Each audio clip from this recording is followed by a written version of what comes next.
tenga bien formularle, porque como usted bien lo señaló, esto está siendo transmitido a través de los medios de comunicación, por lo tanto hay personas que si bien no pueden estar acá con nosotros, sí están al tanto y se le están dando seguimiento a esto y estarán haciendo llegarle las preguntas a través de Moisés, las cuales en su momento le haremos saber cuáles son para formulárselas. Hecha esta aclaración, le damos la palabra a la diputada Ana Matilde Gómez, quien representa a la Asamblea de Diputados ante la Comisión de Estado por la Justicia.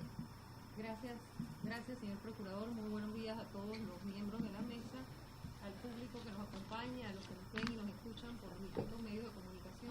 Doctor Martí, muy buenos días.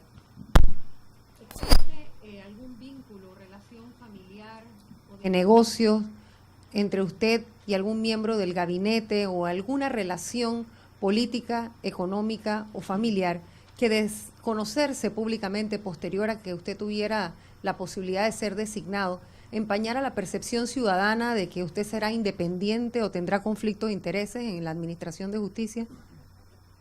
Pues muchas gracias. No tengo absolutamente ninguna, y lo puedo decir categóricamente. Ninguna relación con nadie del gabinete, ni de la Corte Suprema de Justicia, ni de la Asamblea Nacional, ni del Tribunal Electoral, ni de la Contraloría General de la Nación, ni de la Procuraduría, ni de la Procuraduría de la Administración. Creo que con eso cubro bastante. Gracias. Una observación con su respuesta, lo único que demuestra es que a veces... Que no tiene parientes. No. Sí tengo, sí, bastantes, bueno. y los quiero mucho. No, porque a veces se dice que este país es chico y todos somos que familia. todos somos parientes.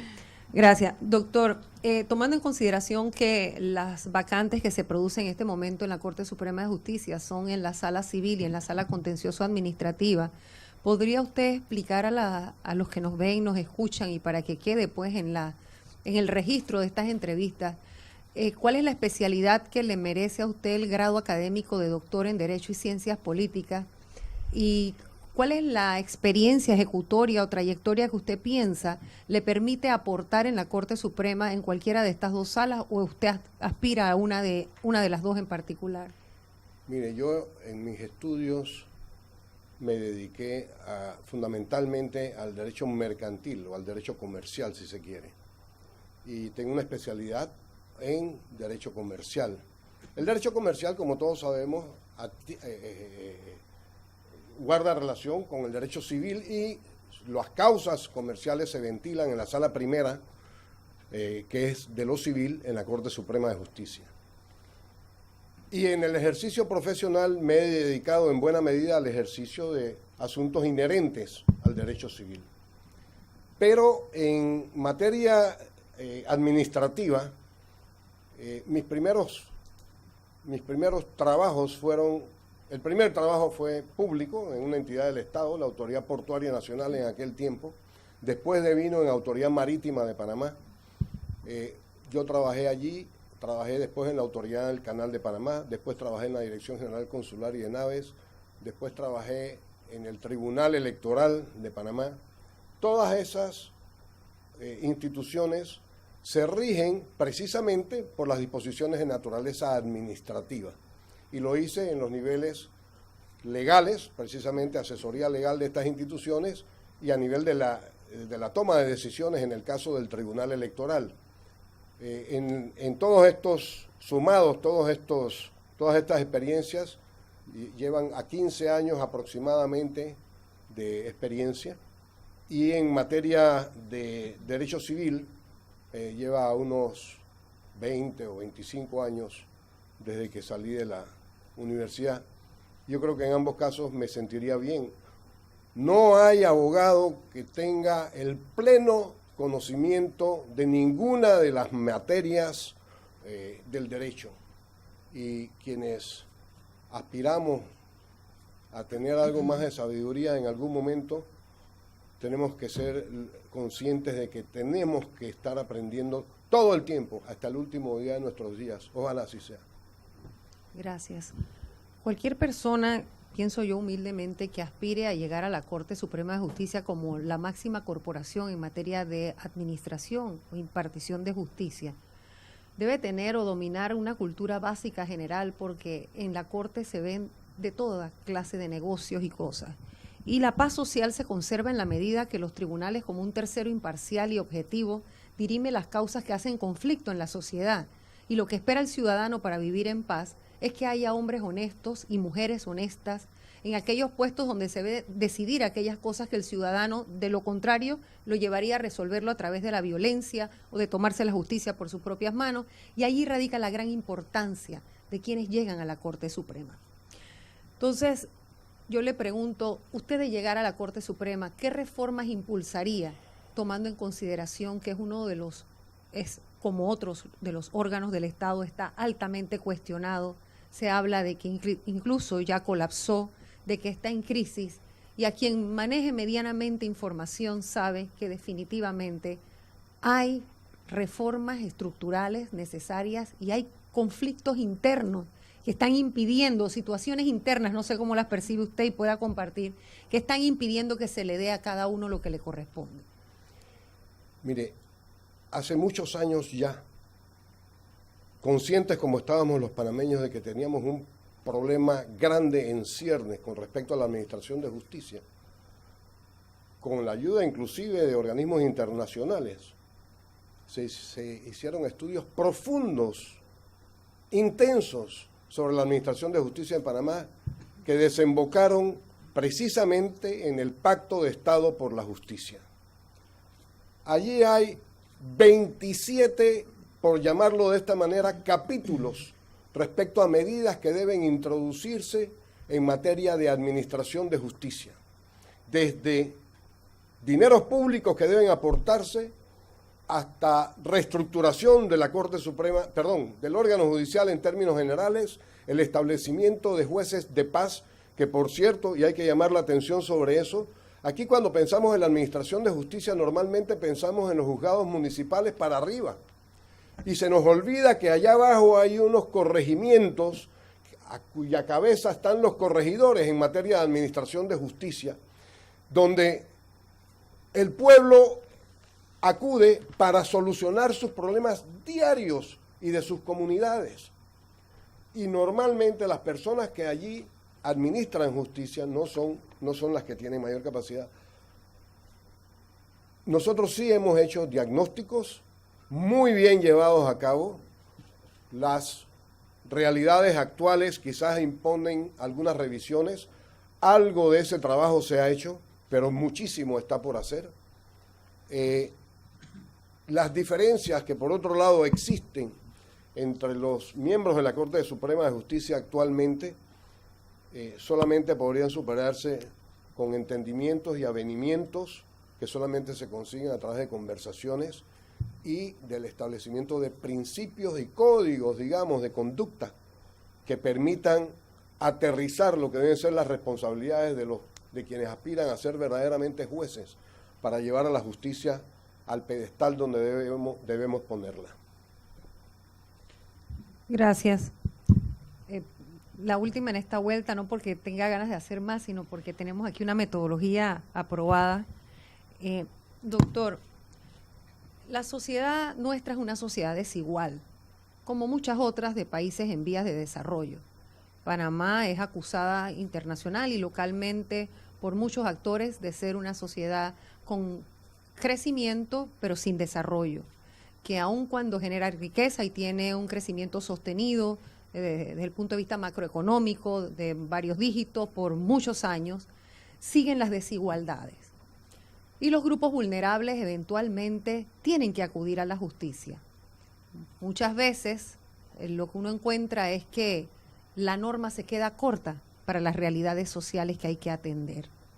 Si Guillermo Márquez Amado llegara a la Corte Suprema de Justicia, entendiendo que en el país hay grupos desiguales y hay una gran necesidad de justicia, si tuviera que escoger entre el derecho, tomando en cuenta el bloque de la convencionalidad, si se puede hablar de un bloque, o tomando en cuenta la convencionalidad, ¿qué haría Guillermo Márquez Amado frente a una situación real, concreta, injusta desde el punto de vista suyo como operador de justicia, sin una norma que le ayudara a hacer justicia? si tuviera que escoger entre el derecho y la justicia de cara a la convencionalidad, ¿qué haría Guillermo Márquez Amado? Mire, ya yo he pasado por esas experiencias. Y podría mencionar algunos casos concretos que he tenido. Déjeme antes hacer una brevísima introducción a algo. El valor justicia, en mi opinión, es para las sociedades el más importante, más que casi todo lo demás, quizás con excepción de la guerra o de la integridad, en fin. Pero el valor justicia es importantísimo para que una sociedad pueda crecer. Hay un filósofo norteamericano contemporáneo que murió a principios de este siglo, que fue profesor en la Universidad de Harvard y de Cornell, John Rawls, que se refiere a esto y que nosotros deberíamos estudiar un poco más. Y con respecto a lo que usted me está diciendo, déjenme mencionar lo siguiente. Yo cuando llegué al Tribunal Electoral tuve una situación como esa, en que tenía por un lado la norma y por otro lado la justicia, y estaban aparentemente en conflicto. Y de formación legal estricta, yo me encontraba en la disyuntiva de ser injusto aplicando la norma o ser justo ignorando la ley. Se trataba de un caso de paternidad, de una niña que había sido reconocida por su padre biológico, como las pruebas todas arrojaban. En ese tiempo no había ADN, pero la niña, para comenzar, era idéntica al padre. La sangre coincidía con él, el padre siempre se había dedicado a ella, pero cuando se peleó con la mamá, entonces decidió acudir al Tribunal Electoral y decir que él no podía ser el padre, a pesar de que la había reconocido como tal, porque la señora era casada. Y de acuerdo con la ley, y es todavía así, el hijo de la mujer casada se reputa hijo del esposo, salvo que se interponga el recurso de impugnación de paternidad. Y resulta que yo me encontré precisamente en esa situación. La ley me decía a mí, tienes que acceder a lo que te está pidiendo el demandante, porque él no puede estar por encima de la ley y ir a reconocer a una niña que la ley reputa que es hijo de la señora, casada, o sea, hijo de otro padre, a pesar de que el padre no se sabía dónde estaba. Y resulta que en esa disyuntiva, estudiando un poco y consultando un poco, me hice de otros elementos de juicio. Y finalmente llamé al abogado y a la parte, porque no hablé con ninguno por aparte del otro. Y los cité y les dije, miren, esto es lo que dice la ley y esto es lo que yo tendría que hacer. Pero yo quiero que sepan que ahí está otra... yo no les dije esto es lo que yo tendría que hacer. No adelanté ningún criterio. Esto es lo que dice la ley. Pero por otro lado, yo quiero que sepan que la ley también dice que cuando uno va al ministerio, al Tribunal Electoral, al registro civil, y declara bajo juramento algo que no es verdad, y usted te está diciendo que usted no es el padre de la niña, entonces yo tengo que someterlo a una encuesta de carácter criminal, es decir, a una investigación penal. De manera que yo quiero que sepan desde este momento que yo lo que tengo que hacer es aplicar la ley. Los señores bajaron las escaleras y presentaron el desistimiento. Ese fue un recurso que en aquel momento pude idear para no pasar por el calvario de ser injusto y legal o ser legal e injusto. O ser ilegal, perdón, y justo. Yo tuve otra situación semejante posteriormente. No quisiera extenderme mucho porque le voy a quitar, pero yo no son las primeras. Hay muchas veces en que uno le puede encontrar salida. En otros casos, habrá que ver en cada circunstancia cómo resolver el tema. Porque no se puede ser ilegal para proteger una injusticia, pero no se puede ser injusto para crear una ilegalidad que pueda tener repercusiones sociales amplias. Gracias. Termino mi primera vuelta, procurador. La palabra del representante de Alianza Ciudadana por Justicia, el profesor Candanego. Sí, muchísimas gracias. Estoy muy contento de poder estar en este momento. Creo mucho en este proceso. Creo que la ultratransparencia es como sine qua non a este proceso. Y segundo, creo que el que se omite pierde. El proceso tiene que ser el contrario, participar. Así que por eso me siento muy cómodo de poder estar en esta mañana. Muchas veces pienso que, como decía el maestro Rogelio Sinán, el país tiene islas. Estas 10 personas que están postuladas, entre ellas pues el doctor Guillermo Márquez, son personas de un buen nivel en el país, creo que dice bien del país. Por supuesto que el grado de escolaridad nuestro es 9º grado. O sea que todas estas personas están muy por encima de ese lugar de inequidad del que se ha hablado aquí. Y bueno, son islas. Y entonces el problema son las instituciones. La Corte es una de las organizaciones más desprestigiadas. Es más, ayer dijo una de las postulantes aquí que colapsó. Yo creo que colapsó. Entonces me pregunto, una persona del nivel de Guillermo Márquez Amado, que no es ningún secreto, tiene alto prestigio en el país, ¿cómo es que quiere ir a ese lugar que ha colapsado y ser solo el 11,11% de la toma de decisiones? Porque es un lugar colegiado. De repente el país no funciona cuando es colegiado, es una manera de decirlo. Aunque dicen que el Santo Tomás funciona, es un patronato, la Biblioteca Nacional funciona, pero lo que está determinado es que la Corte Suprema de Justicia no funciona. Por lo menos, un poco en la línea del ministro Aguilera, es la percepción pues, que tenemos. Es la percepción que existe y yo creo bastante en eso. Usted dice que en el Tribunal Electoral, y de alguna manera se autorresponsabiliza como de los que ayudó a que eso tuviera otra imagen. ¿Qué haría usted si llegase a ser electo magistrado para de alguna manera ese modelo que sirvió al Tribunal Electoral pudiera servir a esta organización lastimosamente colapsada que es la Corte Suprema? Mire, en primer lugar debo partir de un señalamiento que usted hizo que yo no necesariamente comparto, pero que en muchas ocasiones sí es como usted dice. Y es que el hecho de que sean 11 magistrados y una sola persona o dos las que lleguen... 9. Perdón, 9. 11% cada uno. Sí, 11, exacto, disculpe, el lapsus. 9 personas y una o dos sean las que lleguen ahí. Es cierto que no pueden hacer las mayorías de ninguna manera, pero yo quiero comentarle que yo he vivido vida colegiada, si se puede decir, en organismos que están conformados por diferentes cabezas, en los que una golondrina ha contribuido a hacer verano. Porque aun cuando las decisiones se tienen que tomar por mayoría, el hecho de que se sepa que el sol está brillando, para decirlo metafóricamente, y de que el calor se está sintiendo o se puede sentir más, hace que las golondrinas lleguen más y que las decisiones se enfoquen por donde conviene que se enfoquen para la solidez institucional. En la Corte Suprema de Justicia, yo estoy seguro que se puede hacer un trabajo en ese sentido también, pero además por una razón meridiana en estos momentos, y es que hay una sociedad que está demandando y está atenta para que la Corte Suprema mejore.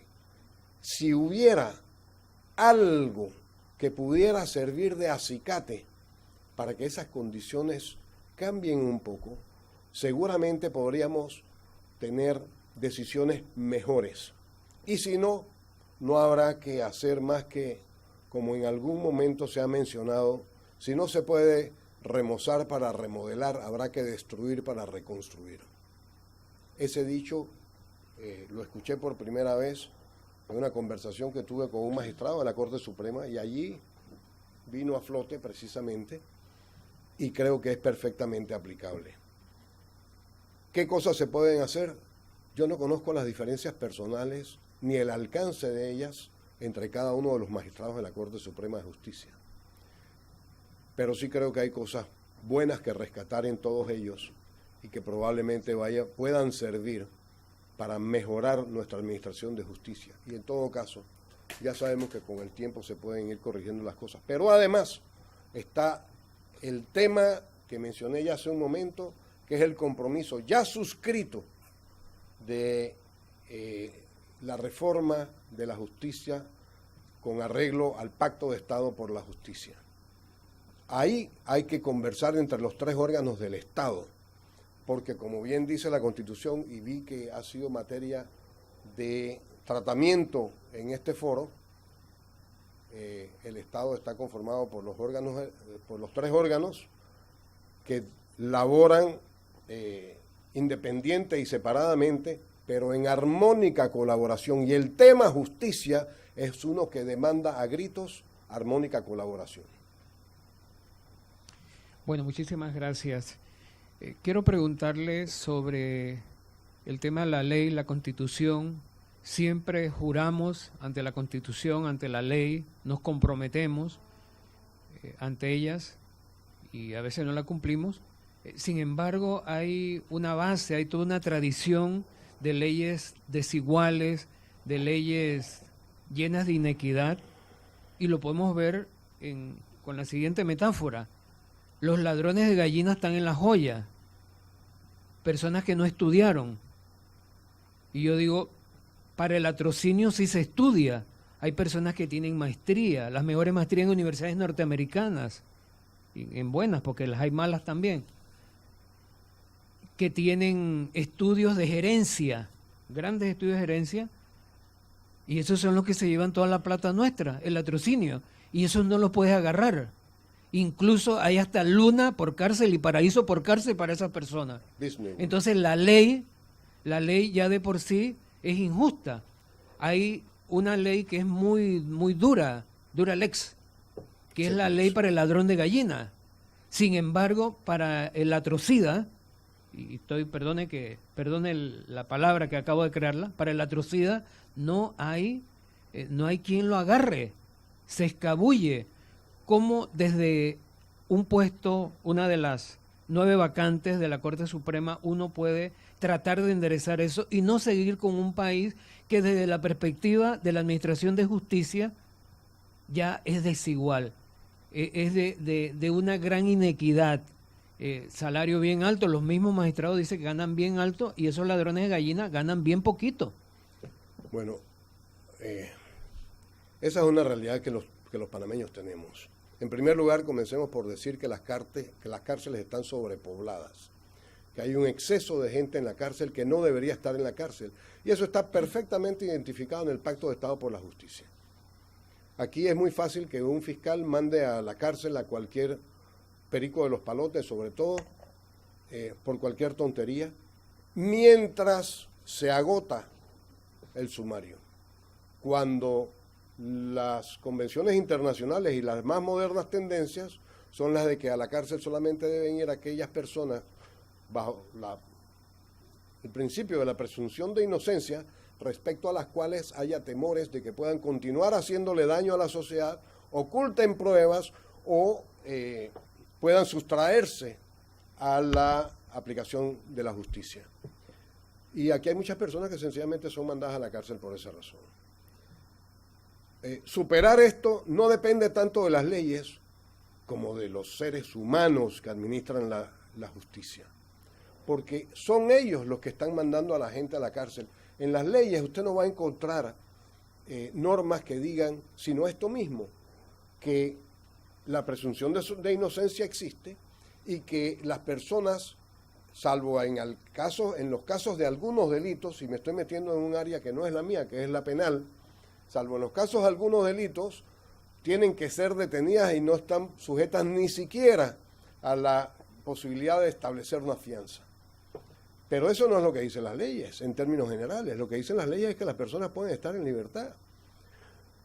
Desafortunadamente, no hemos estructurado todavía un sistema que permita que todos esos hijos del pueblo tengan acceso a abogados, pero seguros, que no tengan 25, que no tengan que atender 4 o 5 casos diarios, con audiencias diarias, Porque hay defensores de oficio, sí, pero esos defensores de oficio están todos recargados.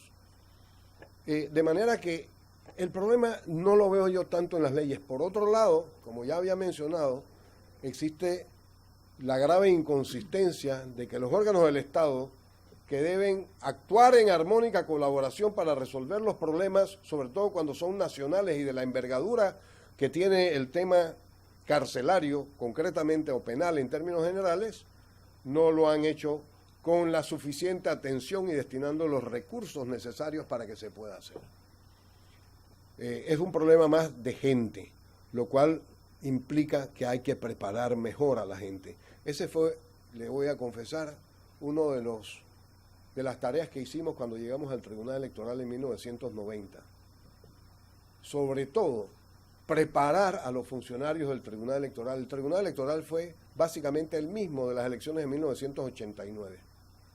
Esas elecciones vergonzosas de 1989 no se repitieron en 1991 con las elecciones parciales, ni en el referéndum del 92, ni en las elecciones del 94.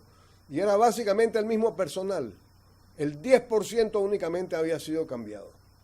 ¿Por qué no fue el mismo personal? Porque el personal ya no estaba comprometido con hacer las cosas caprichosamente ni para satisfacer los gustos de nadie ni ninguna tendencia política, sino para satisfacer el concepto de la democracia electoral en ese caso. Acá, el de la justicia. Eso hay que impregnarlo en el alma de los funcionarios que administran justicia. Y eso no es muy difícil, porque la gente, cuando sabe que en lo que está trabajando es importante para la sociedad, se da importancia en primer lugar a sí misma, aumenta su autoestima y comienza a trabajar en función de eso que la sociedad necesita. Muchísimas gracias. Le iba a decir magistrado porque la gente le dice a usted magistrado, pero por el cargo que tuvo antes, no por el que esperamos que tenga, ¿no? Así, pero le voy a decir doctor mientras. Usted mostró mucho entusiasmo aquí cuando habló de Pizarro, Carlos Pizarro, sí, el fundador del M-19. No fue el fundador, pero sí uno de los fundadores. Se incorporó tempranamente a ese grupo. Sí, habló con mucho entusiasmo y yo pensé que iba a hablar con mucho entusiasmo también de un compañero que usted tuvo en el colegio, de Martinelli. Pensé, déjeme. No, pero déjeme sí, hacerle la pregunta. Okay. Martinelli, Ricardo Martinelli, hubo un litigio aquí que nos tuvo varios días en la atención, y fue que un magistrado titular pidió el correo electrónico de él, con todas las formalidades del caso, un correo electrónico que yo creo que casi 2 millones de panameños que son usuarios de Internet tienen, y si no lo tienen, tienen la opción de tenerlo. Y esa misma persona que un magistrado titular andaba buscando para comunicarse, y uno de cuyos abogados dijo que no lo tenía, cuando el resto de casi de la comunidad cibernáutica panameña en gran medida tenía, dijo públicamente que estaba a favor de que usted pudiera ser magistrado, que habían sido compañeros de clase también por una cuenta digital. Mire usted las paradojas, o sea, es que el país es el que es enredado.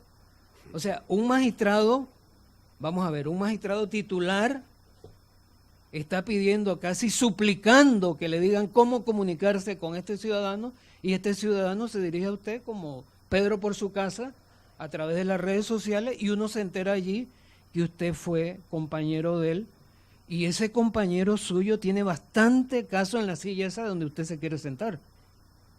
Entonces, ¿cómo usted ve? Oye, y cuéntenos alguna anécdota de paso de su compañero Martinelli, y cómo usted trataría, de lo que nos pueda decir, por supuesto, de ver cómo ata esos cabos.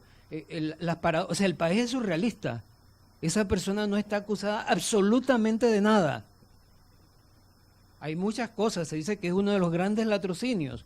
Allá con el caso de Fujimori se hablaba de 6.000 millones que se perdieron, se evaporaron. A pesar del entusiasmo del fiscal Ugaz, llegaron a rescatar, creo que como el 10%. Aquí no hemos rescatado nada, salvo lo que el señor Guardia dijo, que estaba por allí debajo de las piedras, no sé qué, y que él mandó a que lo recogieran. Pero desde el punto de vista de esa justicia que tiene un sistema para el ladrón de gallina y otra de luna por cárcel, no hemos visto dónde está. A lo mejor yo estoy muy apurado, pero tenemos ya casi 2 años de estar en esa historia. Entonces, mi pregunta es, en relación a este señor que no tiene ningún caso y que él se fue, nadie le dijo que se fuera y no ha regresado, nadie le ha dicho que no regrese. O sea, desde el punto de vista formal de la justicia y de nuestro sistema de derecho no hay nada contra él. Sin embargo, ahí la gente manda todos los días o cada 15 días manda caso para allá, manda caso para allá y aparece el nombre de él. ¿Cómo usted piensa si le toca, de repente usted un día es ponente de uno de los casos, o es un fiscal, o le va a tocar ser juez de garantía? No sabemos, o sea, ¿cómo usted piensa lidiar eso con un compañerito? Parece que tenían como 8 o 9 años cuando eran compañeros. Cuéntenos un poquito. Les voy a contar un poquito de esa relación que uno se encuentra en la vida, porque yo no elegí a Carlos Pizarro para encontrarme con él en la universidad, ni elegí a muchas otras personas que han estado conmigo en la universidad o en la escuela. Pero además tengo que puntualizar que el señor Ricardo Martinelli, si se quiere dar tono diciendo que fue compañero mío, que diga que fue compañero de otras personas, porque compañero mío en el mismo curso no fue. Estaba 2 años por debajo y yo creo que sigue estando muy por debajo en otros aspectos. Pero permítame decir lo siguiente. En materia de justicia, ya he hablado de la importancia que tiene para mí la justicia. Yo creo que es absolutamente imprescindible comprenderla y aplicarla como está prevista en las leyes, incluso de acuerdo con los cánones que con su ejemplo pregonó en algún momento ese sabio que fue Sócrates en la antigua Grecia. Y déjeme decirle algo.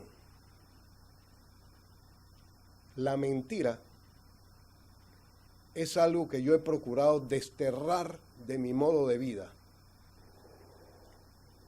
En algún momento me hizo un gran daño a mí y a mi familia, y de hecho tengo que admitir que eso, el de estar mintiendo, hizo que una relación matrimonial que yo tenía se terminara. Mis hijas lo saben, tenemos excelente relación hoy día, gracias a Dios, y todo está muy bien, magníficamente, mejor no podría estar. Pero yo he desterrado la mentira de mi vida, y lo digo porque ahora tengo que ir a decir lo siguiente, y lo matizo con esta expresión para que se pueda percibir cuán comprometido estoy yo con hacer, incluso en mis cosas diarias, las cosas con la cara a la vista, al público, sin temores. Si yo en algún momento tuviera que juzgar a Ricardo Martinelli, voy a estar en una disyuntiva muy seria. Porque ciertamente yo he percibido cosas que son reprochables, no en él, en cualquier persona que hubiera incurrido en ellas. Conozco muy bien las causales de impedimento que existen en el Código Judicial.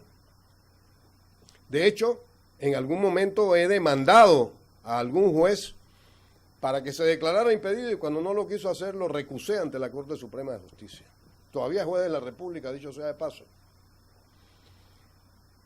Entonces, en una situación como esa yo tendría que ponderar muy bien y con absoluta franqueza, franqueza que tengo que tener conmigo mismo para no caer en una injusticia, pero sobre todo para no dar el ejemplo de que podría estar cayendo en una injusticia acerca de si sería o no capaz de ser absolutamente imparcial en una situación como esa.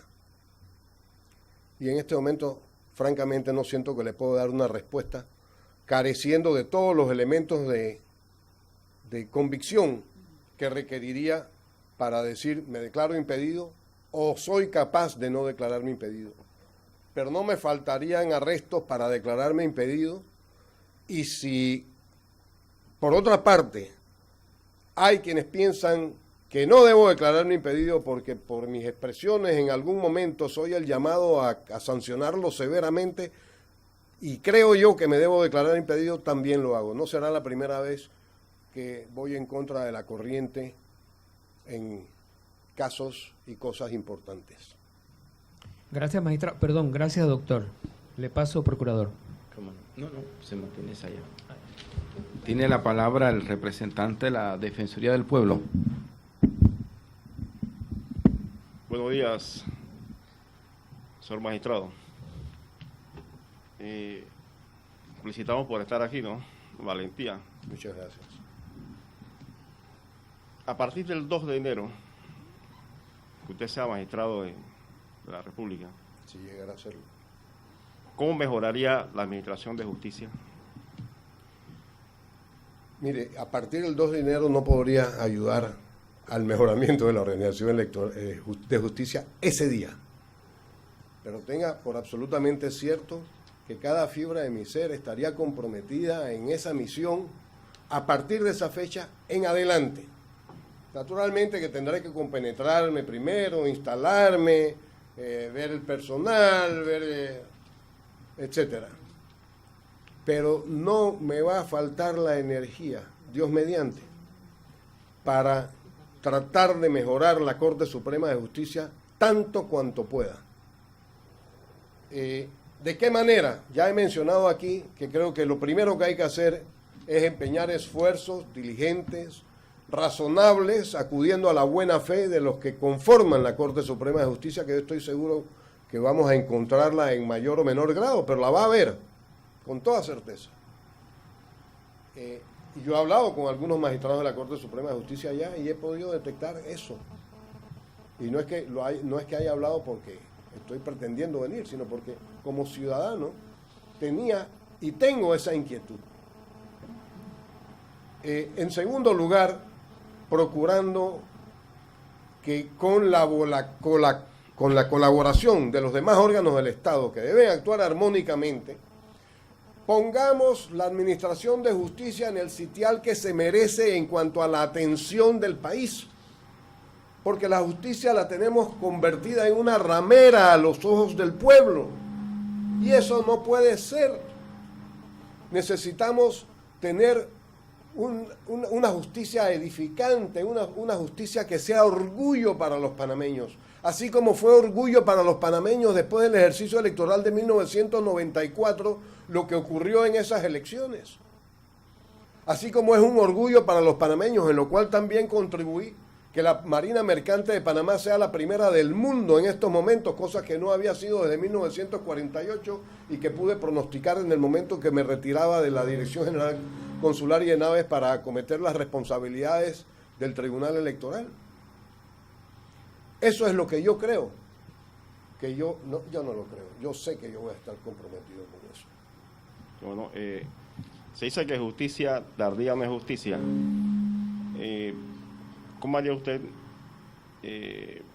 para tratar de minimizar los casos de mora judicial?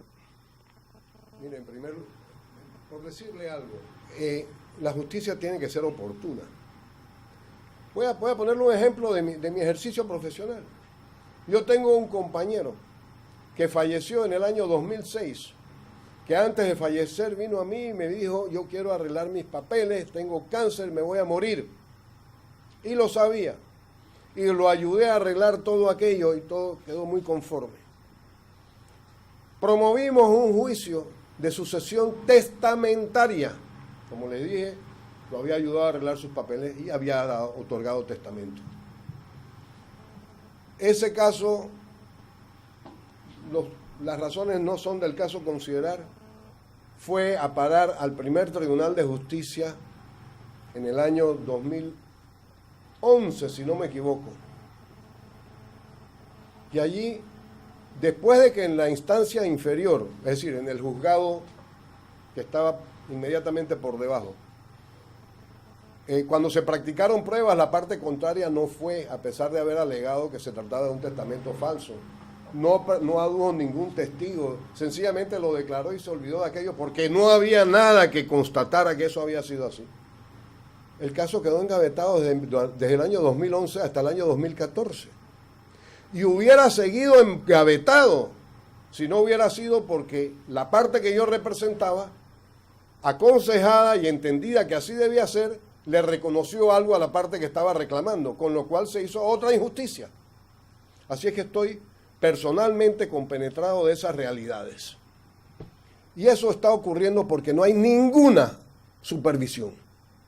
A los jueces sencillamente se les permite esgrimir el argumento de que hay muchos casos. Y como hay tantos casos, todos pueden esperar. Pero es como si estuviera en la parada de buses en San Miguelito, en que no hay buses y todo el mundo tiene que quedarse en la parada. Hasta que a alguien buenamente se le ocurra que el bus debe llegar a la parada a recoger. Eso lo hemos vivido todos los panameños, los que por fortuna no estamos en esas condiciones de tener que estar tomando buses.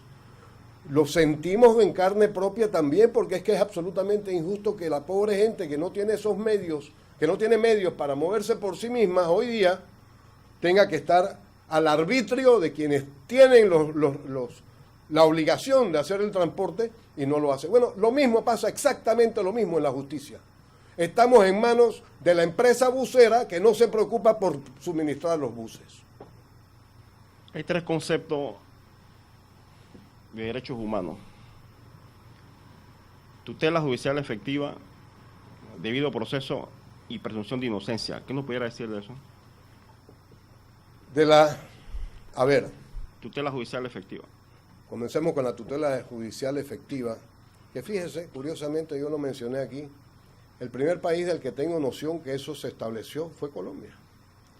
Y del país del que tengo noción que eso se estableció fue gracias a que hubo una reforma constitucional después de que el M-19 dejó las armas y que instó que se hiciera una reforma constitucional profunda que contempló que hubiera la tutela judicial efectiva, que básicamente consiste, para el gran público que no necesariamente está comprometida, está en conocimiento de estas cosas, con que cualquier ciudadano pueda acudir sin necesidad de abogado a un juez y decirle por qué cree que tiene derecho a determinada cosa, señalando las razones que lo asisten, cuál es el caso que la motiva a acudir a ese juez, presentar sus pruebas y reclamar que ese juez, creo que en 40 días, resuelva la situación. Eso es algo que tenemos que poner aquí en Panamá de alguna manera, y tenemos que hacerlo porque aquí la administración de justicia es rogada. No hay ningún mecanismo, salvo el de las corregidurías, donde hay que apersonarse, y eso no tiene sino decisiones de naturaleza administrativa, y que permita a ese ciudadano común conseguir la protección del Estado en algo que es responsabilidad del Estado hacer. Y de esa manera puede instarlo. En cuanto a la presunción de inocencia, el otro era el debido proceso, el segundo que usted mencionó es el debido proceso. Bueno, el debido proceso, vamos, primero quisiera detenerme un poquito allí.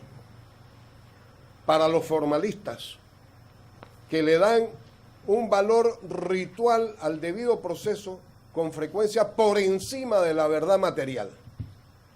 Cuando yo digo la verdad material, quiero decir, en derecho es muy usual la expresión, la verdad de verdad, la verdad real. Y entonces, porque la persona no firmó con un bolígrafo azul, ya lo que está dicho en ese papel no es verdad. Porque el documento no tiene un sello que dice que es cualquier cosa, ya no es verdad. O como salen con frecuencia en algunas certificaciones, inclusive de nuestras instituciones públicas, este certificado es válido para, no, espérese, si usted está diciendo la verdad es válida para todo. Yo no nací el 27 de julio de 1949 para poder entrar a la escuela, yo nací ese día para todo. Y por consiguiente, ese certificado debe servir para todo. Bueno, el debido proceso a lo que apunta es a que, atendiendo que todas las personas deben tener garantizada su defensa y que se pueda saber con anticipación en qué orden se va a llevar a cabo el procedimiento, en que se va a ventilar algo que es de interés del ciudadano que acude a la justicia o que por cualquier razón está siendo atendida por la Administración de Justicia, de tal manera que él pueda, sabiendo cuáles son las distintas etapas, ejercer, aportar sus pruebas, presentar sus argumentaciones. Eso es el debido proceso.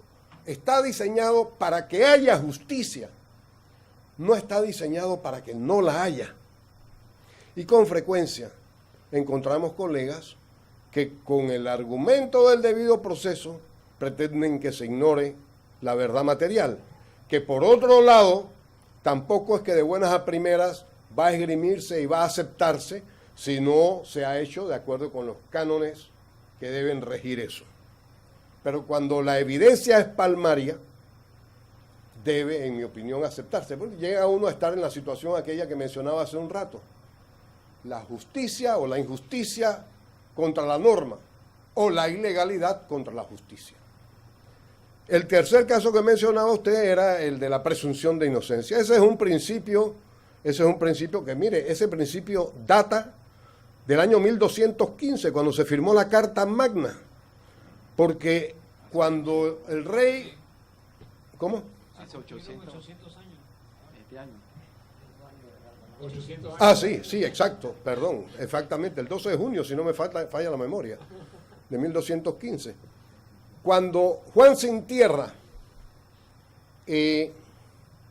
fue conminado por la nobleza inglesa, porque fue la nobleza inglesa la que lo conminó a eso, a suscribir ese documento, allí tenía que comprometerse a que sus caprichos, por mucha autoridad que tuviera y por muy elegido de Dios que fuera como se concebía en aquel tiempo, porque los reyes eran concebidos como si fueran autoridad delegada de Dios directamente o casi directamente, él no podía estar mandando a la cárcel a cualquier persona y cortándole las narices y sacándole los ojos y cortándole las manos, como ocurría entonces, sino que tenía que haber un debido proceso.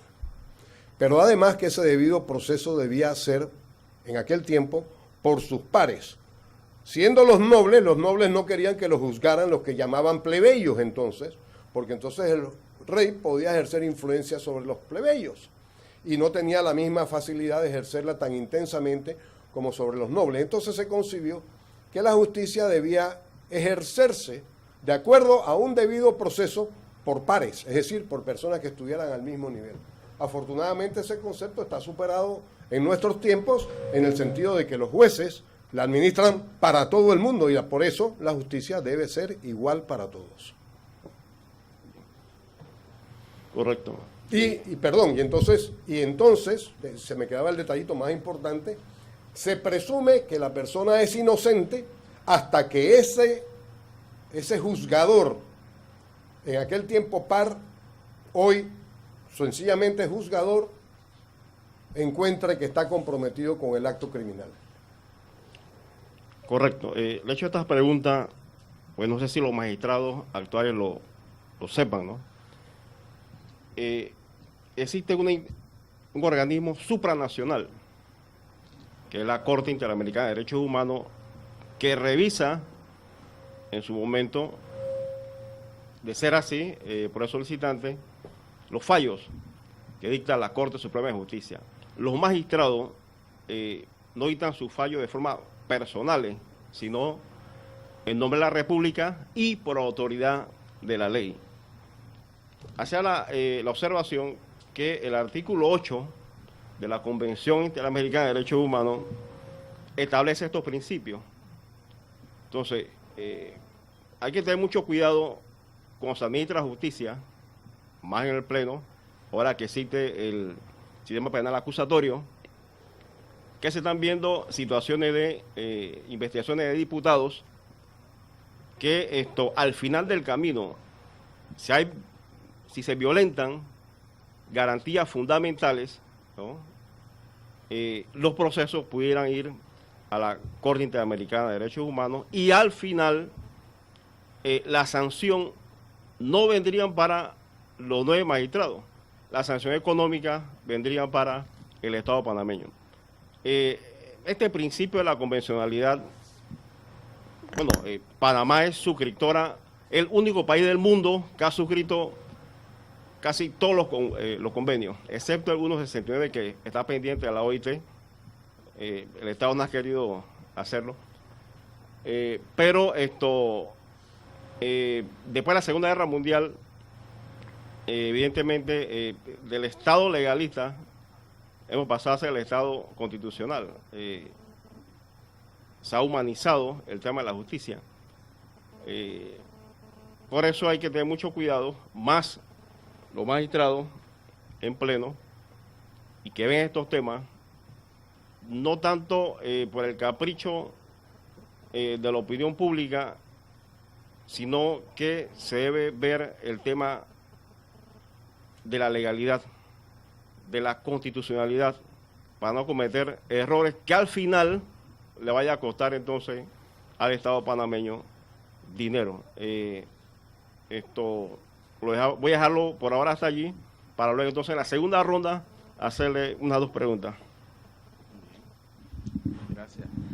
Tiene la palabra el representante del Comité Ecuménico.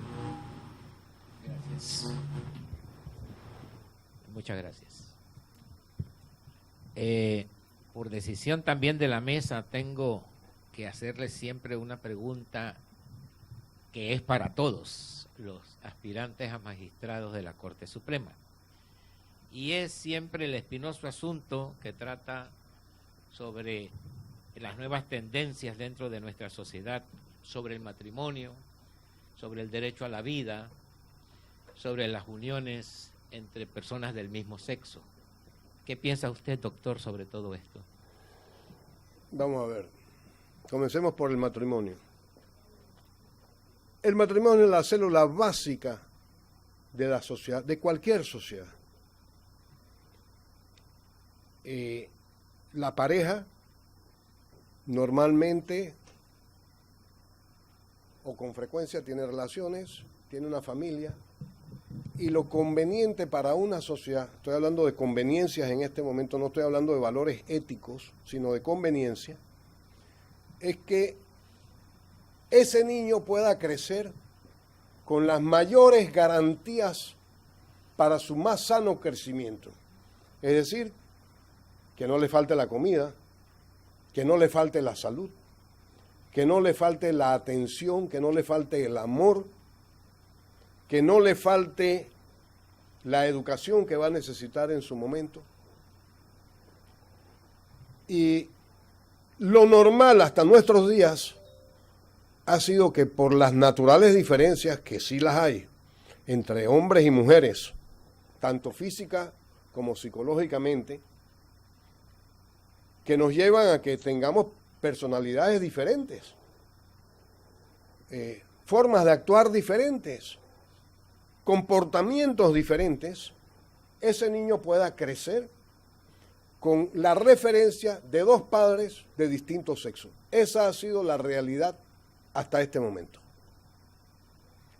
De unos años para acá, de hecho, yo comencé a ver eso por allá por 1973 o 74, cuando estaba a cargo del consultorio jurídico de la Universidad Javeriana, y por primera vez se me acercaron algunas personas para decirme que ellas querían hacerse cambio de sexo y que querían obtener una cédula que en el registro civil de Colombia los identificara como mujeres.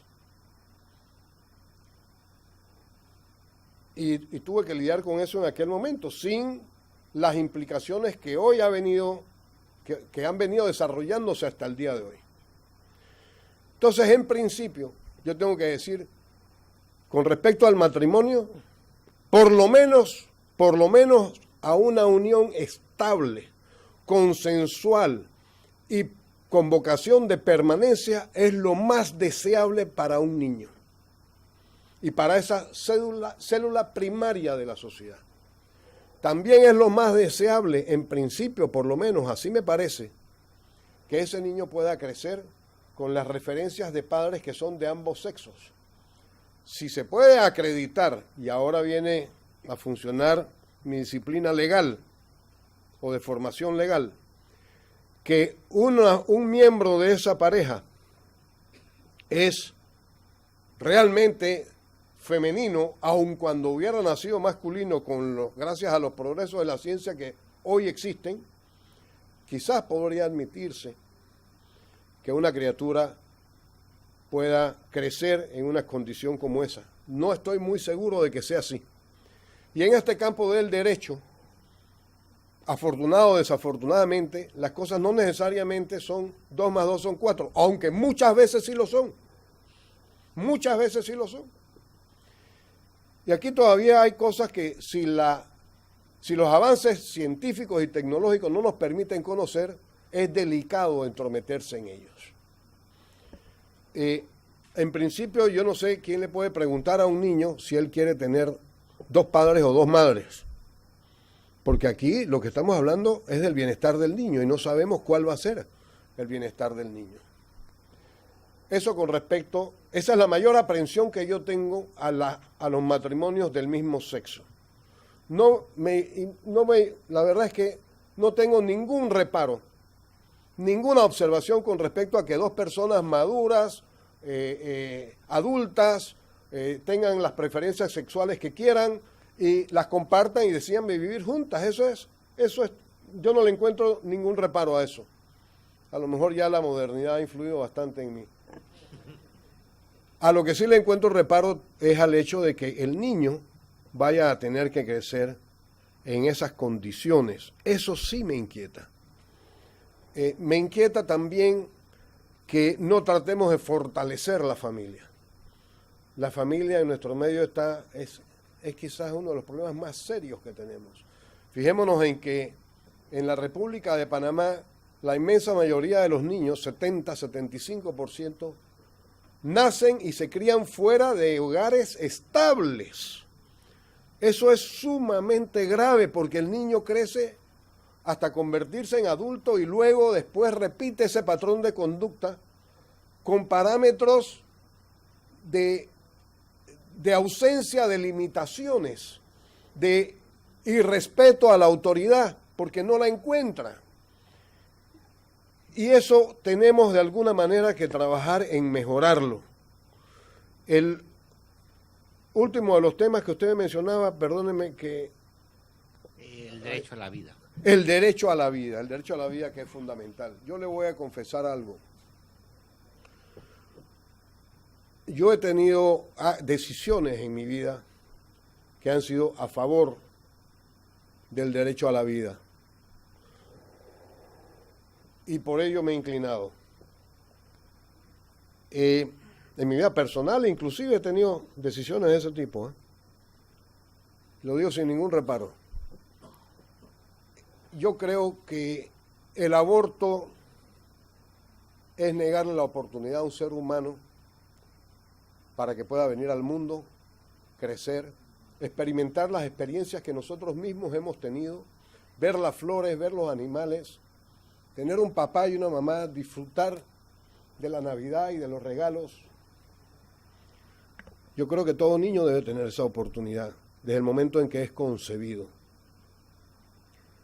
Puedo entender circunstancias en las cuales ni siquiera va a tener esa oportunidad el niño, porque no se va a dar cuenta siquiera de que está en este mundo.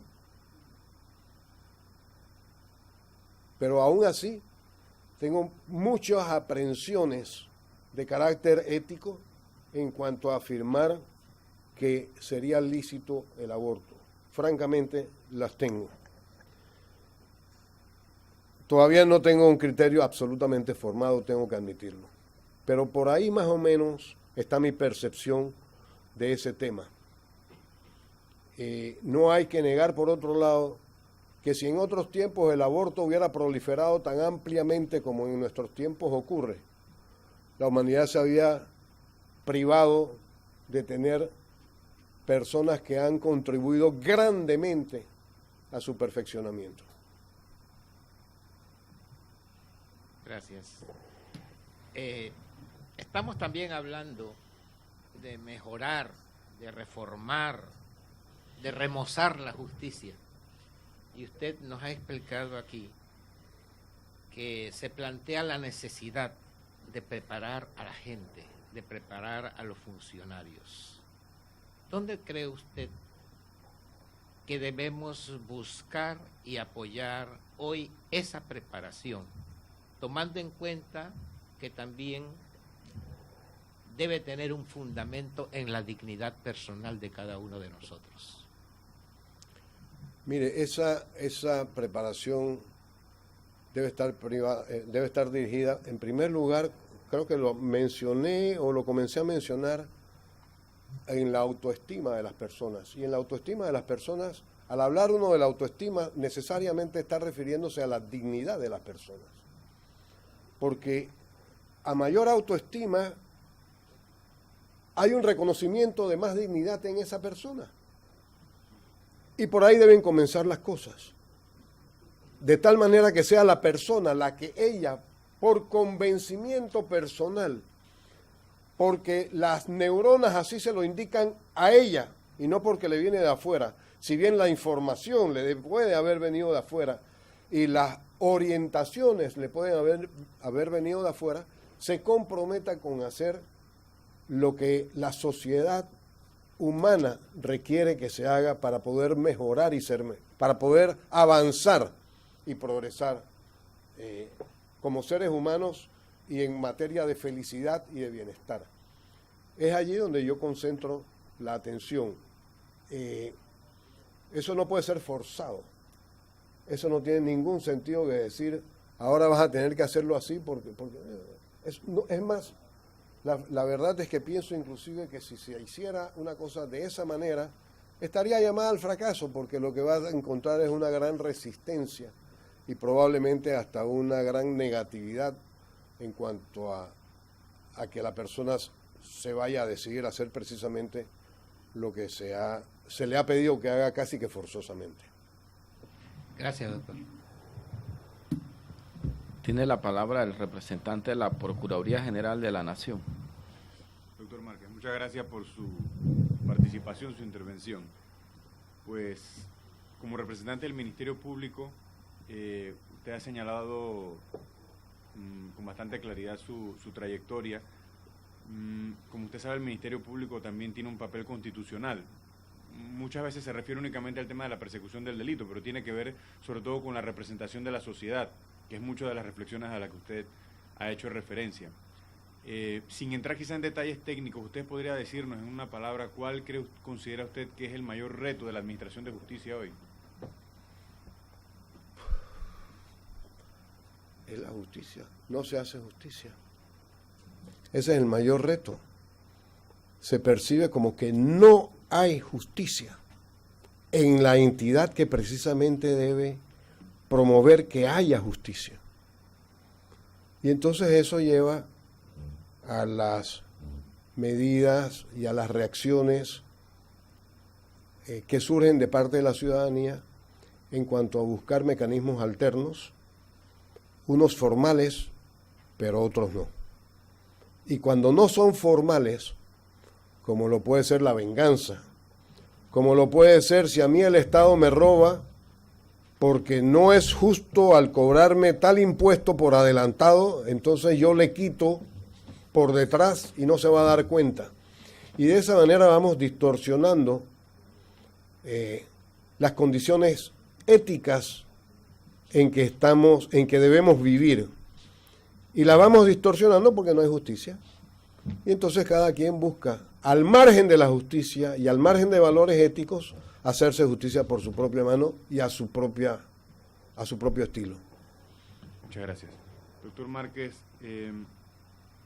¿podría usted aportarnos, dado que pues hace ya usted ha hecho usted de alguna manera un diagnóstico, yo diría que hasta social, con relación al valor justicia, en el ejercicio de los cargos públicos que usted ha desempeñado, ¿considera usted que ha tenido alguna situación comprometedora con relación a la ética, a los principios fundamentales que guían su comportamiento? Mire, todos los seres humanos somos falibles, somos imperfectos y también perfectibles. Yo no pretendo decir que yo no haya tenido fallas en mi actuar. Por ejemplo, yo he tenido que pedir disculpas a funcionarios que estaban bajo mi autoridad porque en algún momento me excedí llamándole la atención o lo hice públicamente. Y esas son cosas que yo considero que deben ser ajenas a un cargo como el de magistrado de un organismo colegiado que debe impartir justicia. En mi caso, en aquel tiempo era justicia electoral. Pero aparte de esas, yo no siento que yo haya cometido faltas de ética. Para aquel tiempo yo todavía mentí en mi familia. Y eso lo digo con pesar,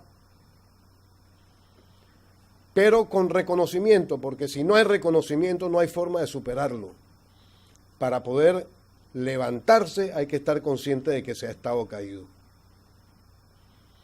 Aparte de eso, no tengo otras condiciones que lamentar de faltas a la ética. Muchas gracias, doctor, por su participación. Únicamente una reflexión con relación al texto constitucional, y aquí se ha referido por otros de los participantes también en las preguntas que hacemos en la comisión, en cuanto al concepto de independencia y armónica colaboración de los órganos del Estado, sabiendo que de alguna forma la Constitución también siempre es una reflexión viva, ¿no? Eso es algo parte también de las tradiciones de los sistemas modernos políticos. ¿Cómo visualiza usted esta interrelación entre los poderes del Estado? Mire, es indispensable para una sociedad políticamente sana que haya una distribución del poder. Nosotros hemos llegado al sistema que tenemos precisamente porque a lo largo del tiempo, que no es mucho en la historia de la humanidad, dicho sea de paso, porque en la historia de la humanidad 2000 años no son mayor cosa, y en la historia de las democracias como las conocemos hoy día, que apenas están surgiendo al mundo después de la Revolución Francesa que ocurrió hace 200 años o 200 y tantitos años, es muy poco tiempo. Esa independencia de los órganos del Estado lo que viene es a desconcentrar poderes que antes tenía el rey, a quien incluso se le llamaba soberano. Hoy día entendemos que la soberanía está en cabeza de los pueblos, pero en aquel tiempo no. Y se fue desconcentrando. El rey administraba justicia, administraba el Estado, dictaba las leyes, hacía todo.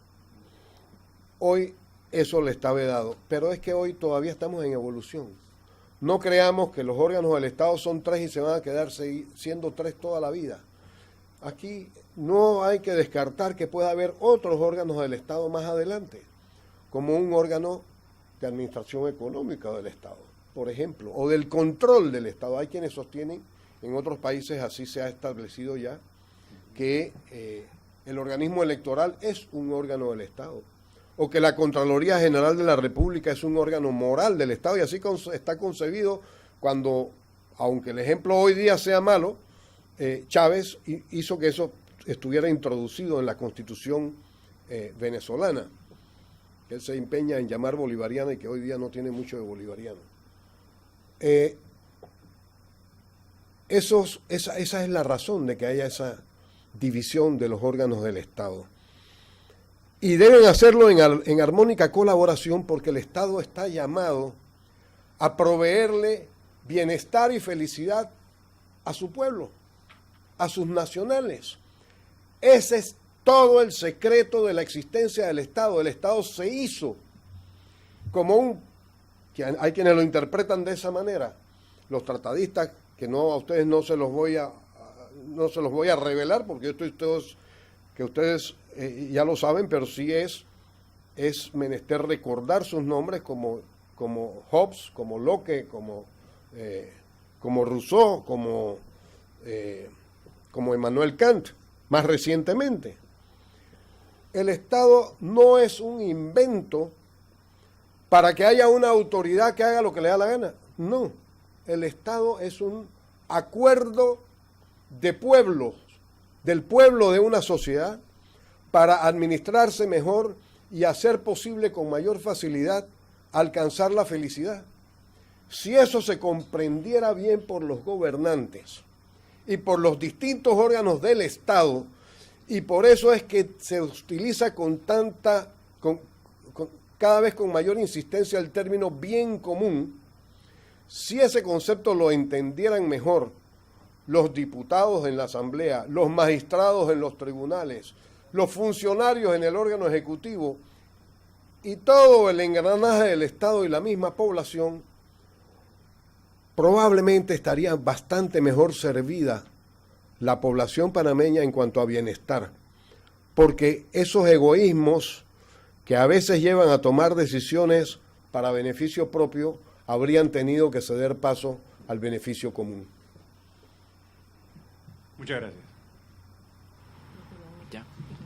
Sí. Hago la aclaración. En el turno me correspondería ya hacer las preguntas, pero la representante de la Asamblea ante la Comisión me pidió que quería formularle una pregunta, para lo cual le doy la palabra. Sí.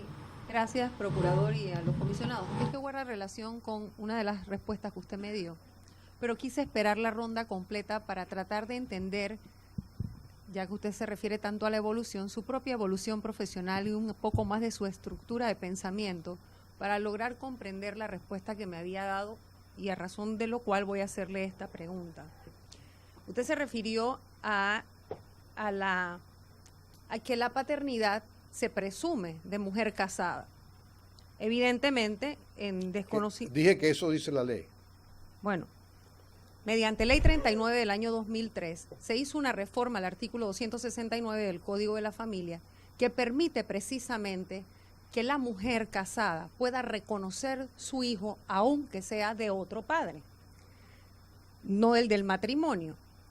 ¿Por qué traigo esto a colación? Porque esa presunción de paternidad tan estricta que había en una concepción androcéntrica de la legislación varió porque las mujeres llegan a los puestos donde pueden tomar decisiones y las mujeres tienen una concepción distinta, y en conjunto con el pensamiento del hombre se logran normas más justas y más humanas porque responden más a las realidades sociales que aquellas normas pretenden atender. Hoy en día sabemos que como un gran logro de esas luchas por las conquistas de las mujeres, una mujer aún casada puede ir con el padre biológico y presentarse ante un registrador en el registro civil y reconocer esa paternidad. Bien, entonces mi pregunta: ¿por qué otro hombre más para la Corte Suprema?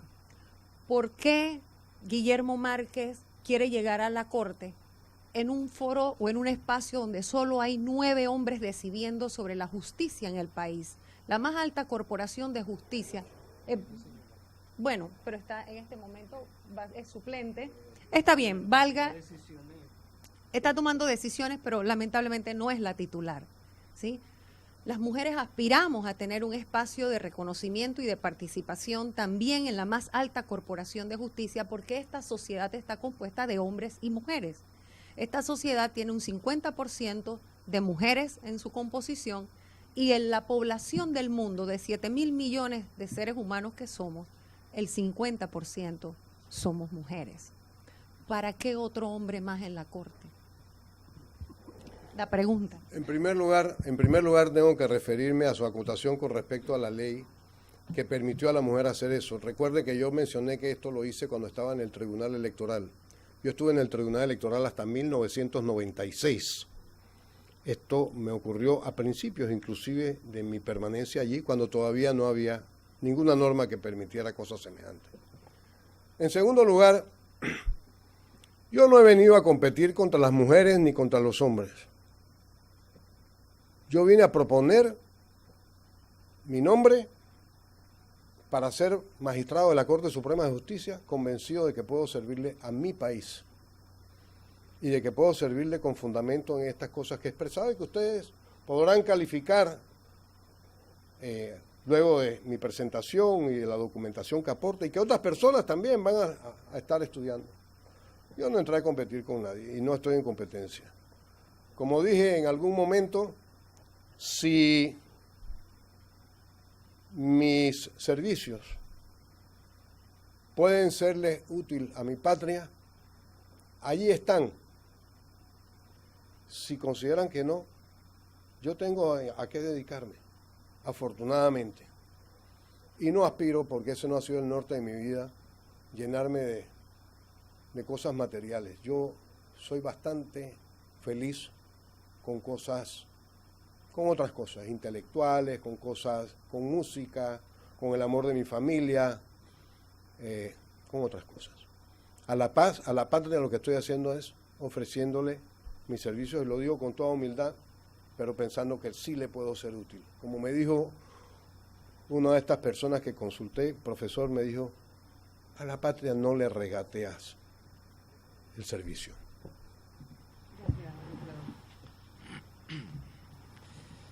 Guillermo Márquez Amado, en su introducción, en la presentación que hizo hace un tiempito aquí, allá como a las 8:20 de la mañana, usted nos expuso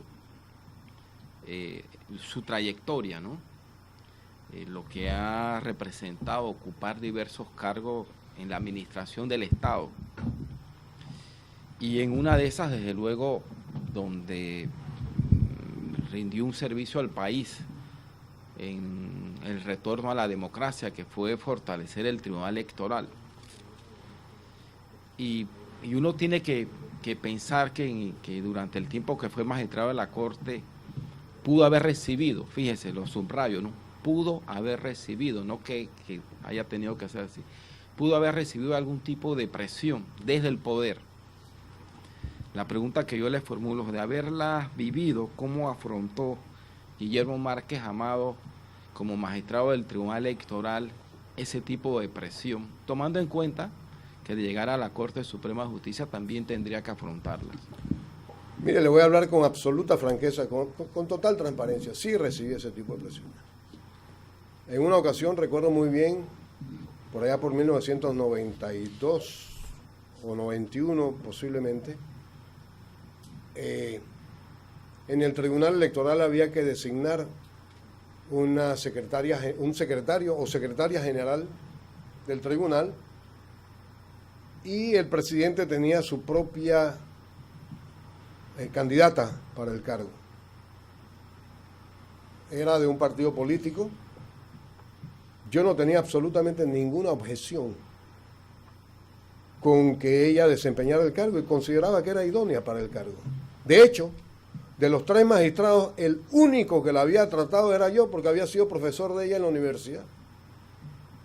Y sabía que tenía quilates que le permitían cómodamente desempeñar el cargo. El problema para mí era que venía impuesto de alguna manera, o por lo menos sugerido, pero ya sabemos esas sugerencias qué contexto tienen, por el propio presidente de la República. Y yo expresé que yo tenía ese inconveniente con votar a favor de ella. Y en esas circunstancias recibí una llamada del presidente, el presidente Guillermo Endara Galimani, quien me preguntó que si yo estaba, que él había escuchado que yo no estaba de acuerdo con la designación de la secretaria general en aquel momento. Y voy a decir su nombre porque no tengo nada que ocultar. Se llama Melva Danelo. Y había sido hasta ese momento funcionaria inclusive en la presidencia de la República, lo cual le añadía a mis aprensiones. Yo era el único, dicho sea de paso, lo repito, que la conocía. Yo la había tratado, yo había sido profesor de ella en la universidad, sabía de sus condiciones de excelencia como estudiante. Pero ese método me perturbaba. Entonces, cuando el presidente me llamó, le dije, sí, yo tengo objeciones. No, le cerré el teléfono. Y entonces me dio él por qué él pensaba que podía hacer. Y yo le dije, ¿por qué yo pensaba que no debía hacer en esas condiciones? Y él terminó preguntándome, bueno, ¿y entonces qué vas a hacer? ¿Lo vas a hacer público? Y la respuesta mía fue, presidente, me pone usted en una disyuntiva sumamente seria. Porque si yo hago público esto, le hago un gran daño a esta institución y al propio Ejecutivo en un momento en que queremos llevar al país a la democracia.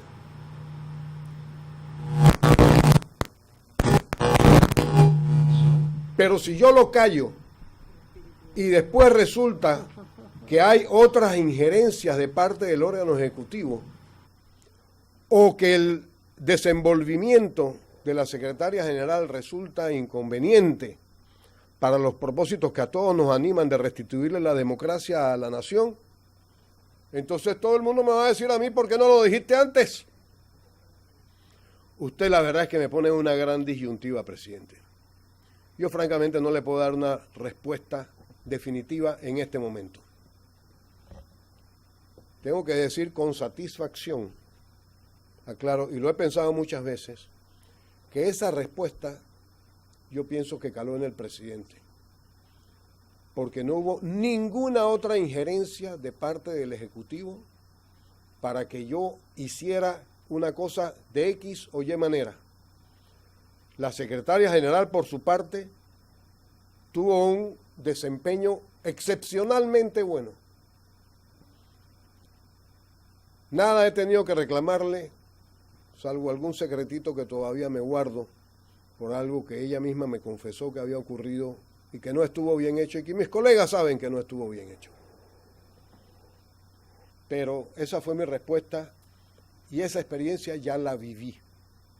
Creo que en las circunstancias en que ocurrió el hecho, tuvo un resultado positivo porque actuó como disuasivo para el presidente en cuanto a continuar haciendo cualquier cosa.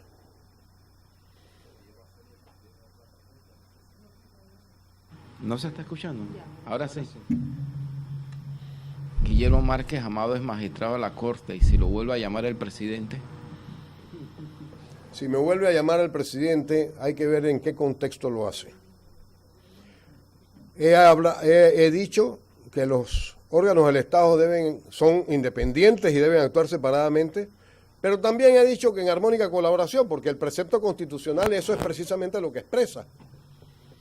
Y entonces, ¿cómo puede haber armónica colaboración si uno no conversa?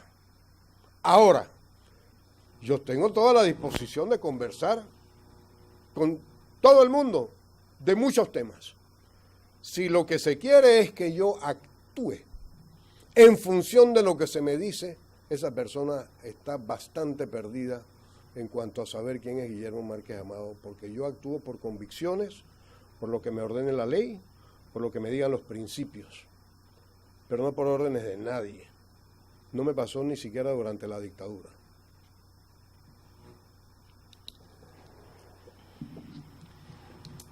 Pensemos que volvamos a vivir, esperemos que no, pero lo pongo así porque eso está ahí en la historia. Salvo que yo me equivoque, cuando se da el golpe de Estado, la gran mayoría de los magistrados en aquella época se mantuvieron, estoy hablando en el 68.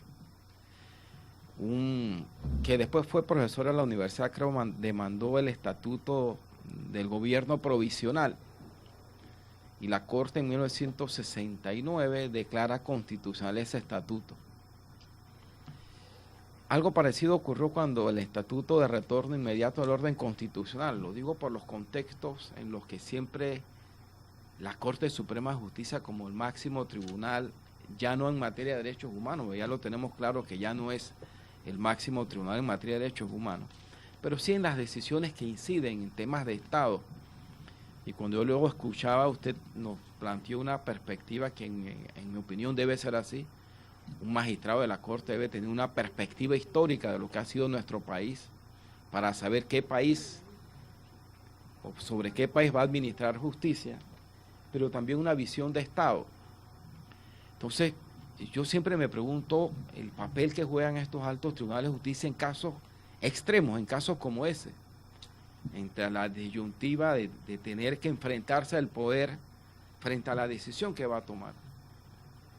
Y siempre me reflexiono sobre eso, ¿no? ¿Qué haría Guillermo Márquez Amado en una situación como esa, entendiendo el contexto de una dictadura militar y todo, pero también pensando en su nombre proyectado hacia el futuro, ¿no? De lo que dirá la historia cuando usted estampó en un fallo declarando constitucional en situaciones como esa? ¿Qué papel pudiéramos esperar de Guillermo Márquez Amado? Mire, lo que se puede esperar de mí, y lo digo con absoluta convicción, es que actúe con apego a las leyes, a la justicia, a la institucionalidad y a las conveniencias nacionales. Eso para mí es lo primordial. Lo que pueda interesar a un grupito, a una persona, a un partido, es totalmente accesorio. Y no voy a actuar así porque tenga interés en que en el futuro se hable bien de Guillermo Márquez cuando ya yo no esté en este mundo, porque no lo voy ni a escuchar. Sino porque eso es lo que hace que la humanidad pueda progresar. Y si uno quiere que los hijos de uno tengan un mundo mejor que el que uno tuvo, tiene que comenzar a trabajar en eso uno mismo. Y el hecho de que las instituciones actúan de esa manera es fundamental. Pero yo le puedo poner otros ejemplos en cuanto a decisiones que dejan mucho que desear.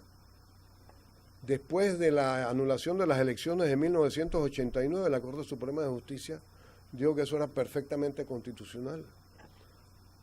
En cambio, cuando en 1948 Roberto Francisco Chiari accedió a la presidencia de la República porque Daniel Chanis había sido defenestrado por José Antonio Remón Cantera, dicho sea de paso, consultó a la Corte Suprema de Justicia si debía quedarse, si podía quedarse por ser el acto de su designación legal o ilegal. La Corte Suprema de Justicia, al día siguiente, miren la oportunidad con que una situación como esa, para la faz del país, había que actuar, le dijo, usted no puede quedarse. Y no obstante todo el poder que tenía José Antonio Remón Cantera, que era en ese tiempo el comandante de la Guardia Nacional, Roberto Francisco Chiari agarró su sombrero, bajó sus escaleras y se fue para su casa. Son dos ejemplos y yo me identifico con Roberto Francisco Chiari. Como O con la Corte que en ese momento tomó esa decisión. Todavía estamos en Canadá, sí. Tenía otra pregunta que hacerle, pero como nos han estado llegando las preguntas que se hacen del público, vamos a aprovechar que todavía estamos en cadena para formular esas preguntas. Creo que aquí tiene unas... Sí, acá hay otra. Comenzamos con las que tiene la... Licenciado Márquez, usted fue, leemos textualmente como vienen las preguntas del público y las recogidas de las redes sociales. Usted fue designado como liquidador judicial en el caso de Fotoquina. Hubo discrepancias entre los honorarios designados por el órgano judicial y los que usted cobró, y usted fue cuestionado públicamente su rol en ese sentido. ¿Qué tiene que decir al respecto? No hubo absolutamente ninguna discrepancia. Los honorarios de un curador de una quiebra los aprueba la Junta de Acreedores del fallido, es decir, del que ha quebrado. Y en aquel tiempo, los emolumentos que se me asignaron fueron, si no me equivoco, de 10.000 balboas mensuales, si no me equivoco. Debo decir que me había antecedido una especie de interventor que había estado ahí actuando dentro de la quiebra, que había cobrado 15 o 20.000 balboas mensuales. Yo quiero decir además algo que yo creo que es una oportunidad para decirlo. Miren, yo creo que en Panamá, y aquí ya algo se ha mencionado de eso, tenemos la noción de que los salarios de 10.000 balboas son una cosa exorbitante. Y es natural que así sea porque hay unos salarios aquí que son del orden de los 400 balboas, de los 450, de los 500, de los 600. Y eso viene siendo más de 10 veces más, 20 veces más. Que además no son 10.000 balboas lo que se percibe, sino 8.000. Bueno, yo debo decir que eso, mantener unos salarios como esos, es arriesgado.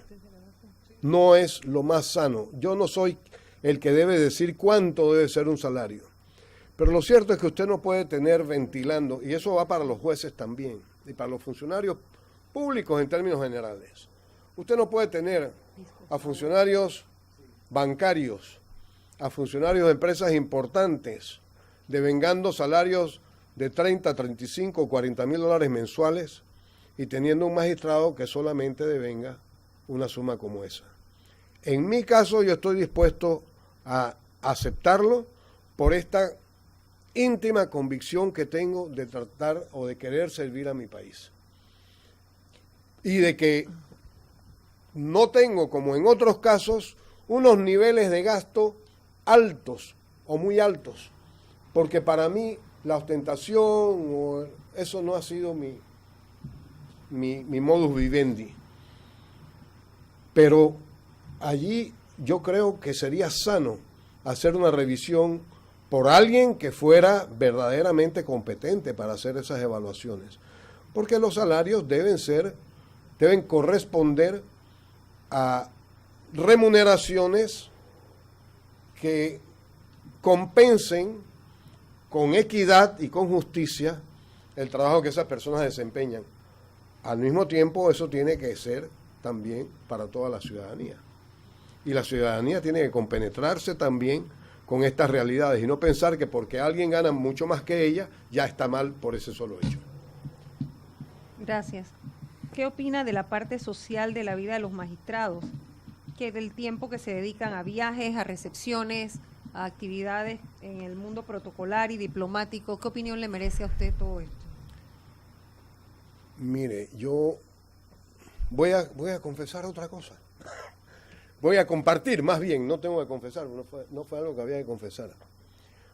Cuando nosotros llegamos al Tribunal Electoral en 1990, a sabiendas de la mala reputación que había en el Tribunal Electoral, pero a sabiendas también de que esos intereses por controlar el Tribunal Electoral todavía podían estar latentes, y a sabiendas de que nosotros como magistrados del Tribunal Electoral teníamos que recurrir a las autoridades nacionales para que nos facilitaran la obtención de los fondos del presupuesto que necesitábamos, para que nos dieran la importancia que debíamos tener, para que pudiera aprobarse en la Asamblea Nacional las normas que se necesitaban para modificar el régimen electoral existente hasta ese momento.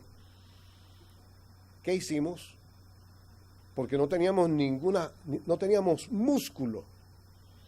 Como había ocurrido una invasión al territorio de la República por los Estados Unidos, los países latinoamericanos particularmente estaban sumamente celosos de que los Estados Unidos pudiera tener alguna injerencia en el Tribunal Electoral, y todavía estaba latente más o menos aquella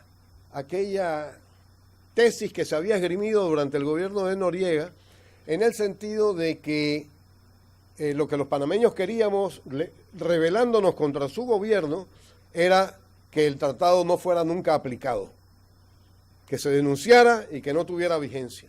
Entonces los países latinoamericanos, particularmente, debo decirlo, el embajador de Venezuela, el embajador Ochoa en ese tiempo, la embajadora de Chile, los embajadores en general de los países latinoamericanos tenían esa preocupación. Entonces nosotros, ¿qué hicimos? Nos acercamos a ellos para que ellos pudieran ser una especie de emisarios nuestros en cuanto a decirle al gobierno: oye, esta gente del Tribunal Electoral de verdad que están necesitando recursos, de verdad que están necesitando un sistema de comunicaciones. No los invadan, no se metan mucho con ellos, déjenles independencia. En ese tiempo la institución era sumamente débil. Y pudimos, de esa manera, confieso que un poco sui generis, conseguir eso, solamente porque le hacían comentarios a funcionarios públicos diciéndole: se necesita que eso se haga, y lo están haciendo bien. Y entonces, como los panameños somos tan dados a aceptar las opiniones foráneas y darles prevalencia, inclusive sobre las internas, con mucha frecuencia, eso tuvo un impacto sumamente positivo. Ahora bien, eso no es lo que está ocurriendo en nuestro medio a nivel de la Corte Suprema de Justicia. Yo viajé, cuando era miembro del Tribunal Electoral, sí, a observar algunas elecciones en otros países. Sobre todo al principio sirvieron de mucho para obtener ideas que después aplicamos acá. Hicimos muchos cambios en aquel momento. Yo creo que en este momento la Internet, las comunicaciones inclusive visuales por teléfono, a través de la computadora, son un sustituto verdaderamente fascinante para que eso mismo se pueda hacer de esa manera sin necesidad de estar ausentándose, salvo cuando es absolutamente imprescindible. Y la Corte no está para estar dándose lujos ahora de estar visitando qué es lo que pasa en el exterior cuando hay tanto que componer aquí, y está perfectamente identificado en el estudio, en el Pacto de Estado por la Justicia. ¿Qué opinión le merece a usted el sistema penal acusatorio y su implantación? Y si se volviera a plantear la postergación del mismo, ¿cuál sería su posición? Mire, Panamá es uno de los, yo no sé si todavía, pero hace pocos años era uno de los 2 únicos países que mantenían el sistema penal inquisitivo, que es el que tenemos en este momento. El sistema penal acusatorio es un paso en la evolución del derecho, evolución que es imprescindible para que las instituciones y la sociedad pueda caminar mejor. El sistema penal acusatorio ha estado a prueba recientemente y hemos visto que naturalmente tiene cosas que pueden y deben corregirse, o pueden mejorarse más bien, pero ha dado resultados que son ostensibles, se pueden ver y se puede ver la eficacia con que ha funcionado. De manera que eso lo que representa es algo que es conveniente para la sociedad panameña. Si es conveniente para la sociedad panameña y el Estado debe actuar en función del interés general y el bien común es la meta que debemos servir los funcionarios públicos cuando lo somos, pues entonces tenemos que abocarnos a eso y hacerlo con responsabilidad, con seriedad, con los pantalones de un país ya crecido y no con pantalones cortos como yo veo que viene ocurriendo. Finalmente, ¿puede usted indicar alguna experiencia, si la tiene, aportes escritos o cualquier otra experiencia que pueda acumular en materia de derecho laboral como una de las competencias propias de la Sala Tercera? Mire, en derecho laboral, yo al derecho laboral poco me he dedicado. Lo tengo que decir con absoluta franqueza. Yo hice mucho derecho laboral cuando estuve en el consultorio jurídico de la Universidad Javeriana, siendo el director de ese consultorio jurídico, porque los problemas que ahí llegaban eran eminentemente de lo que las personas más humildes tienen. Y lo que las personas más humildes tienen son precisamente problemas laborales, problemas de familia, problemas de detenciones arbitrarias, problemas de lanzamiento, problemas de mala administración de justicia. Conseguí en esos tiempos que un juez municipal fuera llamado y fuera separado del servicio y sometido a las disposiciones penales. Pero francamente en materia laboral no tengo mucha experiencia. Es un área que me fascina. Creo que tengo más experiencia en el tema laboral que la que tenía cuando llegué al Tribunal Electoral en materia electoral. Vamos a terminar aquí nada más haciendo una pausa porque termina la transmisión del Canal 11, pero tenemos unas preguntas aquí todavía pendientes, así que hacemos una pequeña pausa. Para despejar todo. Sí, nada, para retratarme bien. ¿Tienen algunas otras por ahí, no? Dice que porque le dicen pisco. ¿Le dicen? Pisco. Tengo que preguntarle eso. Sí, pregúntale. ¿Por qué le dicen? El apodo, ¿no? Sí. Ok, el apodo. Muy bueno. Ahora, Él fue alumno mío. Y fue Milton. Por eso. Sí, pisco. Cualquiera toma. La asamblea. Ya. Bueno, terminado el pequeño receso, tengo que formular una pregunta que nos hacen llegar por las redes y no sé la trascendencia o importancia que tiene. Dice que ¿por qué le dicen pisco? ¿Es pisco? Pisco. Esa historia es muy simpática y mucha gente piensa que tiene que ver algo con el pisco del Perú y no tiene absolutamente nada que ver. Mi papá y mi mamá se casaron en 1948 y mi papá en ese tiempo detentaba el cargo de cónsul de Panamá en Marsella. Así es que ambos hicieron sus maletas, bueno, mi papá ya las tenía allá, y se fueron para Marsella. Cuando cambió el gobierno, como ocurre casi siempre, lo echaron y tenía que regresar a Panamá. regresaba a Panamá, mi mamá ya estaba encinta de mí, el barco paró en Cartagena. En Cartagena, mi papá, que era, algunos de ustedes a lo mejor conocieron a mi papá era un personaje excepcional. Y tenía magnífico humor. Y entonces comenzó a hacerle bromas a mi mamá. En Colombia se dice pisco a una persona. En lugar de decir ese tipo, cuando lo dicen un poquito despectivamente, dicen ese pisco. Ala, ese pisco, ¿qué le pasa? Ala, este pisco que se ha creído. Así, en esos términos. Y mi papá, que le gustaba imitar y remedar, le decía a mi mamá, ala, la señora tiene un pisquito, ¿no? Ala, la señora va a traer un pisco al mundo, ole. En ese plan de molestadera. Por supuesto, cuando llegaron a Panamá, después de haber estado mi mamá fuera de su familia por algún tiempo, no era mucho, pero era algún tiempo, había estado más de un año fuera, o no, casi un año. Cuando llegó a Panamá, mi mamá, que tenía 12 hermanos, 11 hermanos más, y entonces la novedad, pues, reunirse otra vez la familia, y mi papá comentar con el dejo y el acento propio de Bogotá, porque el abuelo de mi papá había sido bogotano, decir, ala, y les tengo que decir que la señora trae un pisquito. Viene un pisco. Y me quedé con el pisco antes de llamarme Guillermo. Esa es la realidad y la verdad, o por lo menos lo que a mí me contaron. Muy bien. Hay otra pregunta que viene de las redes, ¿no? Denunciaría a un colega, de ser magistrado de la Corte, ¿no? Denunciaría a un colega magistrado si le informan que está cometiendo actos de corrupción.